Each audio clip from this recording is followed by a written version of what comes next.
views and opinions expressed in this program are those of the participants and do not necessarily reflect the views of BronxNet or the program underwriters.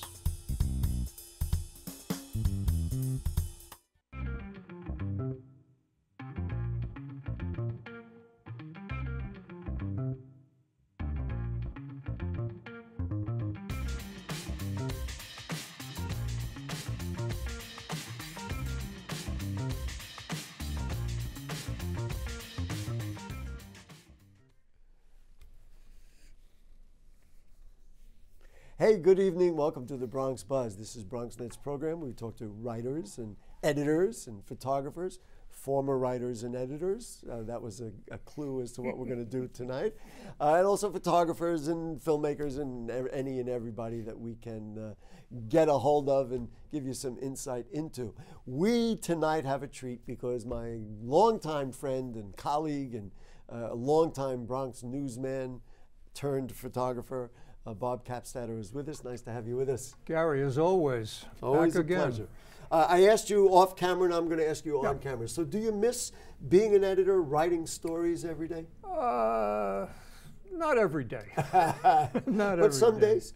Yeah, you see stuff that you want to write about? You know, I see things. I say, oh, I remember the time that politician did that, and oh, he got out of jail recently. Oh, you okay. took great pride in your coverage of police officers and police, and you have great relationships with them. Give me something on that. Tell either a story or an anecdote, or why that affinity developed. Well, you know, it's I was with the Daily News for 43 years. 20 of them up here running the bureau, and one of the Bronx Bureau. Bronx Bureau, yeah. And one of the prime things you have to do when you work at the Daily News is know how to deal with cops, develop cop sources, and especially Bronx is a small community, so to speak. You get to know these cops, especially the homicide cops, detectives, and so forth, and it takes a while to earn their trust. Which you have done. Well, I was very fortunate, and also I was straightforward with these guys. Rarely would you see my name on a bad cop story because I'd pass it downtown and put somebody else's name on the story. I was wondering how you did that. You know, that's very smart. You know, no personal pride when it was, you know, for the betterment of the product. So, and I like cops. I was going to say cops. so, and I know you well, and you have developed a great respect for the work they do. It's tough freaking work. I know you use somewhat Bronx language for that.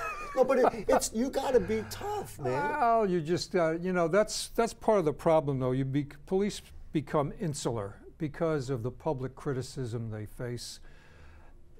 Maybe some of it justified, but probably a lot of it unjustified. It's, you know, if you're a cop, listen, cops, politicians. All right, I covered a lot of politics. Which brings us to why we're here.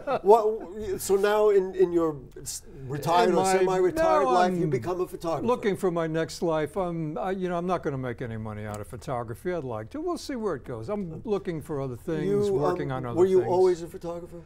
You know, I did a double major in journalism school, reporting and photography. And then one day, Barry Goldwater came to campus, and I'm running around with the paparazzi shooting. And afterwards, I said, wait a minute. Cameras hanging from my shoulder, my neck, and a camera bag. Pad and pen.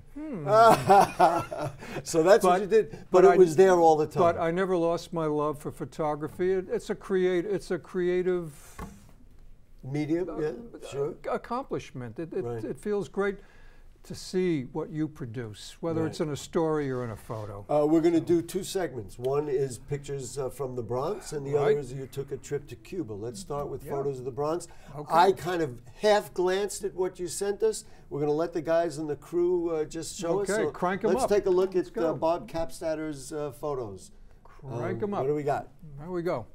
Numero uno, photo number one. You shoot a lot in black and white. Yeah, let's go. Click. No, I thought we were going to do the Bronx first. Whichever. You want to do Cuba first? Let's rock and roll either way. First. I want to get all these photos in. Yeah, he's shot a lot of. Show anything you got. 10 photos on each one. Let's get them all in. Let's go. What do we got? Click. Anything you want. Okay. Which one is this? Are we going to see it up here? Okay, this There we go. we're into Cuba now. Here we go. This is a wall mural, of course. Venezuela and who's that guy? When were you? This was a trip down there last December. I had covered the fall of the Berlin Wall, and I saw East Berlin before McDonald's got in. So I wanted to go to Havana and Cuba to see it before. But it looks like it's going to be a long while before it ever gets back on its feet. All right, let's see the next. This was in old Havana. And by the way, Fidel Castro did not want any wall photos or paintings of him up. He did not want that done. Well, that didn't work out. Look at these cars. When the blockade started, 1955, all these 55, 56 cars were down there. See a Ford Fairlane. This is a Ford collector's paradise. I mean, and these are like a used car lot? No, these are people use these cars. I mean, it says taxi on top of it. I even saw the 55 Chevy that I once drove down in Hendersonville, North Carolina, to park at Jump Off Rock with my girlfriend. You take a lot, did you take a lot of photos? Or do you just? Oh, I take a ton of photos. I take a ton of photos. So then you're happy for the digital age because of course, in the you old know, days you couldn't do that. You see what you want and you shoot the heck out of it. All right, let's see what we got next. All right, and by the way, a lot of these cars now have Russian engines in them and they run on diesel fuel, and the air is fetid with diesel fuel. There we go. That was just a lucky grab, so to speak. You see a lot. This was just. This is in old Havana on the street. You see a lot of folks that'll just wear sort of like a U.S. flag kind of motif down there. Is their attitude toward the United States? They love it. They love it, and they're sorry where they live, and they wish they could get to Miami. Which is why, of course, so many people. It's poverty. Yes, tragically and sadly, yes, too much. I went down with medicine the last trip for a friend who has family down there, and I'm going down with, well, little we hear gifts. that the healthcare system is... Healthcare and education are excellent down there, but after that, it's... All right, let's keep going. Much. Click. We want to get as many... This is out in tobacco country.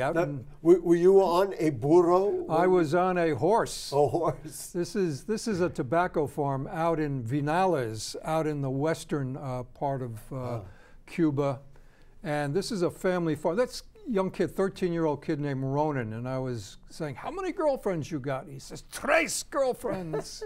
And you were just following along? Well, actually, I was heading back out of the farm, back to the local town. You have to get a horseback. And he just came galloping by with that big smile, and I just managed to click it away. You are a good horseman? You know? I get away with it. From your days in North Carolina. All right, let's see the next one. Okay. Wow. Gotta have a shot with an old guy with a cigar in his mouth. Wow, what a tremendous! Now, when you take a photo like this, do you say, "Hey, can I take your picture?" Oh, yeah, of course. The best thing to do is if you can't sneak. What a great photograph this is! If you can't sneak a photo, I mean, you try and grab a photo if it's a great photo without them being aware. But if they're aware, then you strike up a conversation with, As a reporter, you walk up to strangers and you strike up conversations. It's the same thing. Hola, señor, ¿cómo está? There you go. This is, wow, what a great photo.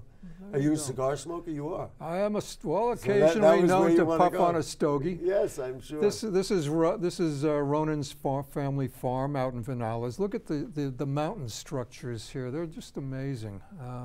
This is about 150 miles. And these are tobacco farms? These are tobacco farms. So you saw the before and after for the cigars? Yeah, and I even had a fresh one rolled for me. Really? Yeah. What's interesting is 90% of their crop goes to the government, and they get to sell 10% of it.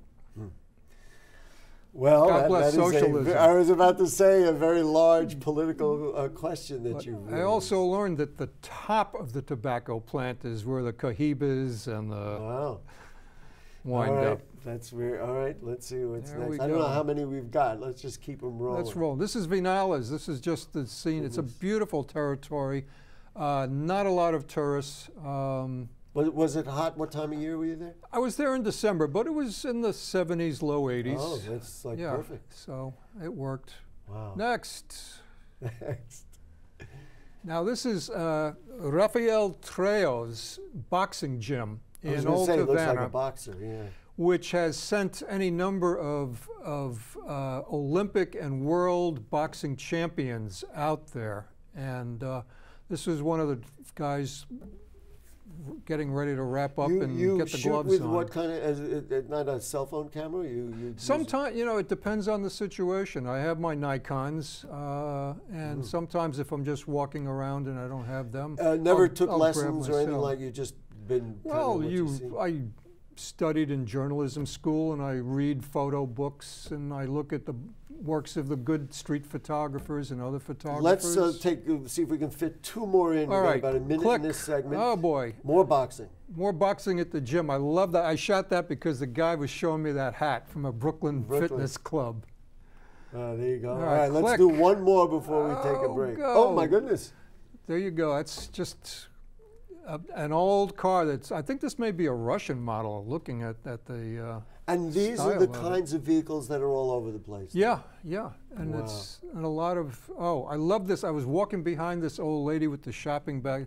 Look at those feet. Look at those tired. Man, oh man. All right, this right. is not the end. This was only the Okay, beginning. So all we're going right. to take a short break. And when we come back, we're going to move to our borough of the Bronx. And even maybe a little bit outside the Bronx for All one right. of those Well, photos. I don't know if I'll accept that. Well, you'll have to. We'll be right back with Bob Kappstatter on the Bronx Buzz. Don't go away. Okay. Sure, I look cute now, but when my owner lost his job, it was rough. I was living on the street, and one night, me and this Cocker Spaniel got into it so bad, I wound up looking like an ice cream cone. I cried a little bit, but thankfully I got rescued, so I'm running, I'm jumping, all back to my old self, and I'm ready to give unconditional love, even if you put a lampshade on my head.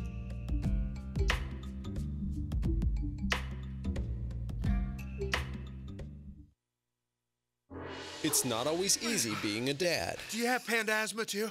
Does that run in the family? This is the home of the most priceless kung fu artifacts. But when you make an effort, Dad, we're not supposed to touch anything. Oh, sorry. Go along, son. it's always worth it. Whoa, master! The smallest moments can have the biggest impact on a child's life. Take time to be a dad today. I am gonna get you. I'm gonna get you. Call 877-4DAD-411 or visit fatherhood.gov to learn more. You know what, guys? There's a lot of tree branches and dry brush over here. We should probably move the bonfire over there.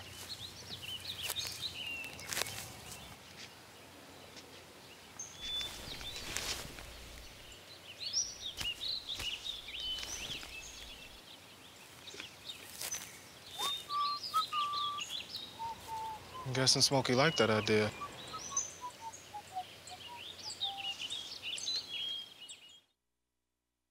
Hey, it's Ava, and this is Tess from Vivo's Do It Yourselfie, where we recreate the hottest looks from today's biggest music videos. After cleaning out our closet, we have a lot of clothes we don't wear anymore. Like this old t-shirt. It's not garbage, it's actually a brand new rug. And to make it, all you need to do is cut, tie, and glue. Cut the t-shirt into strips. Tie the strips into knots. And glue the knots to the bath mat. I love it. Give your garbage another life. And recycle.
Hey, back with you in the Bronx Buzz. We are having a great time with Bob Kappstatter. Many people know him because he wrote for the Daily News, he wrote for the Bronx Times, and right now he's doing this business. He's taking pictures So you've been around the Bronx. You still love to come up to the Bronx? Of course, it's in the blood. It's in the blood.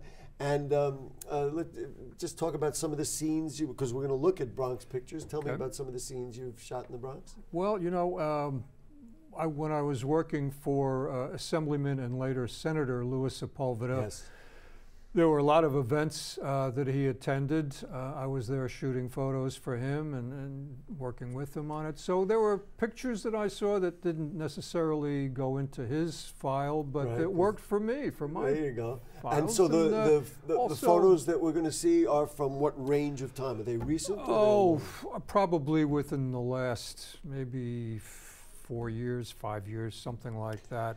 Are you surprised for yourself that you say, wow, these are pretty good photographs? Like, because it's not what you really did to make a living for all those years. No, and I doubt that I'll make any kind of living with these photos. Although he's trying, he's trying. No, I mean, there's other fish to fry. No, but I meant in terms of from an artistic point of view, you're like, wow, these are pretty good. Well, you know, it is a personal sense of pride to say, wow, that these, I'm lucky to have developed an eye, a photographer's eye.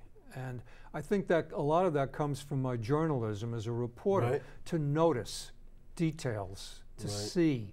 Do you do anything technically, change the lighting or do anything like that? I try very little. I mean, if you know, these days with Photoshop and everything, you can do anything. I'm a little annoyed because they take, you know, a very nice, you know, Grand Canyon picture and suddenly, wow, it's popping your eyes. But that's not what was there. Yeah, all right. You know, and so you do a lot of black and white here too.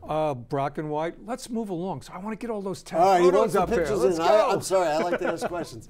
All right, let's show pictures. We got enough with the kvetching already. All right. All right, what do we got? Let's take a look at this. Okay. Oh my goodness. Bronx couple. You know, I think we may have done this in the last show, but well, I'm not worried about it. But I saw this couple and I took a bunch of shots just because. And I don't want to say it's typical because we have so much. No. This was actually at a press conference over the death of Pablo Guzman. Of the Guzman. The young man. Young man, yeah. There was a press conference and this couple was just standing there taking it in. Tremendous. Just love the framing, the pose. And also there's dynamic. A certain sense of closeness about it. The two of them, relationship between the two of them. Click. All right, Click. next. Another couple, a whole different attitude. I love street festivals up here. I've loved shooting street festivals. Just dancers. I could probably put a book together. I could put dancers. with all the shots of dancers, wow.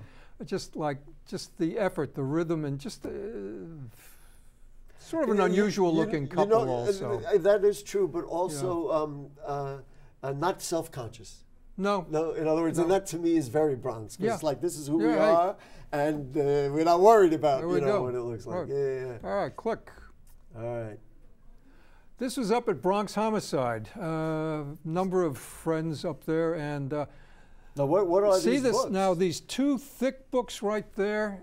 Those are the homicide logs from during the crack wars up here. Look at the thickness of those two. So in other words, like this one, 10/9/87. Those to logs, 12/31/90. those are holding the logs of all the murders during the crack years, from the 80s to the early 90s. And you know what else is interesting? Of course, you would think that everything is digitized or whatever, but in well, those days, also, that's when they wrote it. It's still digitized, but still you keep the logs. You keep the logs. They still have them. Here's your current one over here. So that would mean that if something happens, it's written in. It's written in ink. Written in ink. There you wow. go. Written in. This is an extraordinary. Actually. It's written in blood. Hold this one for a moment. I know you want to move to the next one. Yeah, well. But so there's what? Oh, they did move. All to right the next then. one. Well, okay. I So was just counting the numbers. I saw this one now, and I want to know what this is. This looks like a subway. I'm going to tell you. This is in India. This is in India. I was doing a travel piece for the Daily News on a camel fair out in the desert. And this was like the last train that got me even close enough before I had to spend 7 hours on a camel, busting my hump to get to this camel fair. But this guy, I see this guy, and this is when Everlast had their manufacturing in the Bronx. Up here. Okay, so wait. And here in the middle of northwestern India, here's this guy with a Bronx jacket. Something World something headquarters. Well, yeah. World something headquarters right, corporation. Something. And so you were in India. Boom, and there he is. And so, and this train, this is a rail. And this was a local Tunerville trolley to get me as close as I could to the camel fair before I had a. This was a trolley? No, this is a train. It's a train. That's what I mean. Yeah. You were on a trolley or something. No, train. The train. Okay. Go ahead. Come on, I'm pushing you here. No. But what I love about this is it looks like one of those old subway trains. Well, and I was like, wait a minute. This is a pretty old line. Yeah, it's a pretty old rail line. This is a remarkable picture. And of course, the punchline is that it was taken 5,000 miles away. There you go. Click. All right. Let's see what we got. Okay, this was a fundraiser for Mayor de Blasio. And we see Senator Sepulveda there on the right. There's Louis, yeah. Now, every fundraiser, you always have people that want to have their picture taken with the candidate or with the elected. Right. So we developed a system where we would take their cell phone, so I didn't have to keep clicking photos and figure out how to get them back to the people. Right. I just loved this woman. She had this great reaction. This was her cell phone, or No, this was me. This was me shooting. But I just loved her reaction. She's with the mayor. Yeah, of course, he towers over her. Of course, and listen, from a political point of view, we know that Senator Sepulveda has always been a big supporter. Oh yeah, big supporter of the mayor. I think this is when he was an assembly member. I would think so. Okay, click. Next. This was like some police awards ceremony, and I'm looking, and this little girl is just fallen. She's a tired little girl. She's fallen asleep in her mother's arm, and my caption for it is "Still my baby." There you go. You know what I really love about this picture, and that's what's wonderful about very good photography. I almost said great, but very good photography. Thank you. Is her shoes. Her shoes. Yeah, the whole. Because she's so well appointed. I almost cropped them out, and I said, no, the shoes have to be in this photo. And look at that grin on her mother's face. Yeah. Oh, it's my baby. And so I can see, and then the police officers in the back. And so peaceful. Do you remember when your kids fell asleep on your arms? I remember when you fell asleep in my arms. After a long night out. Moment of madness and a lifetime of regret. It is. Speaking of that, Gary. I meant whatever. It's a crazy thing. Oh, we go back, folks. Now, here we are at a gala. Now we're going to color because I call this my Pepto-Bismol man. Just where's this? Maestro's or something? He's a cool guy, man. No, but I was asking where it is. This was at at Maestro's. Funny how you recognize the matching shoes, the whole outfit. He's in great shape. He is one cool dude. He was happening. There you go. You do like photos of Bronx people dancing. It's so easy to get them. Yeah. Click. And again, not self-conscious. No. None. Click. Yeah, that's the Bronx way. Oh, who is this? Who do we know? Oh, there you go. That's the Reverend Diaz now. Let's see, Councilman Diaz at this point. Yeah, and maybe Congressman. That when you come back and we'll do a political show, that's another conversation. I haven't shown you my political photos. Well, that'll be the next visit. Okay, I won't be able to come back to the Bronx. So this in a way is I hate to put it this way, it's a typical photo. This is he's a reverend. He's whether it's the pulpit or the lectern. And with the subtleties again, you have to look at the bottom where it's got his name on the bottom. Honorable. The Rev, as I used to call him in my column. What else is interesting is that the napkin kind of fits like it's part of his suit. But what event was this? A political event or something? They have celebrations for the Bronx Dominicans, Bronx Puerto Ricans, African Americans, abrazos, arms. They called them. Click. Let's see what we got left here. Oh, this is a little girl at a spelling bee. And my caption always is, A-N, and spell anticipation. No, she was going to be next. And she was going to be up next. Wow. Look at that anticipation. Wow. There's a little bit of nervousness in it. Yeah. Yeah, wow. That is just... That's one of my favorites. Oh, right. Look at this. This is the last one.